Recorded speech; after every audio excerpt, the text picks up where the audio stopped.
Time photos obtained by WJZ this afternoon show some of the evidence presented to the jury in the trial in the killing of Bel Air mother of five, Rachel Morin. Harford County community reporter Ashley Paul is live tonight outside the courthouse, where day 3 of testimony has just wrapped up. And Ashley, some of the details were hard to hear.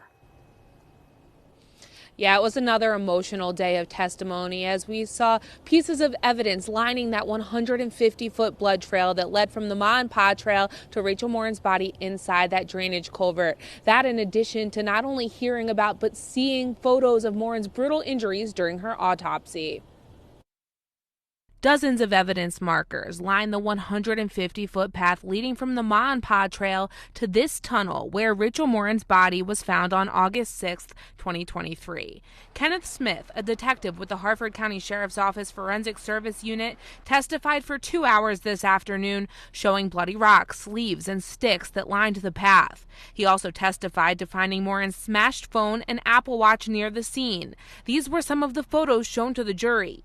Morin family attorney Randolph Rice applauds the state's job in clearly laying out all this evidence. We think the state's doing a great job at this point. They are following all the steps. They're presenting all the evidence that they need to prove this case, and they seem to be doing a great job.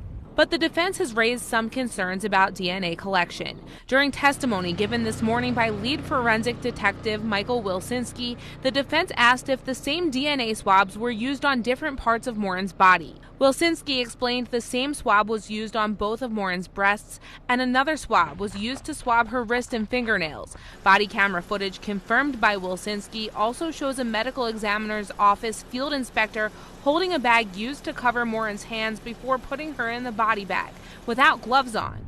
Despite Wilsinski explaining the outside of those bags would never touch Morin's body, medical examiner Dr. Zabullah Ali later testified that gloves should be worn when touching anything used to collect evidence, and different swabs need to be used for every part of the body. Really, every defense argument has sort of been dispelled at this point. The only thing that they've really been able to land is this not using gloves or changing gloves at the crime scene. But even yesterday, they had this argument about, or this defense about the fact that they took swabs at the scene, and the medical examiner completely refuted that today and said, no, in fact, they did the right thing. I'm glad they took swabs at the scene because it gives me less work to do back at the medical examination.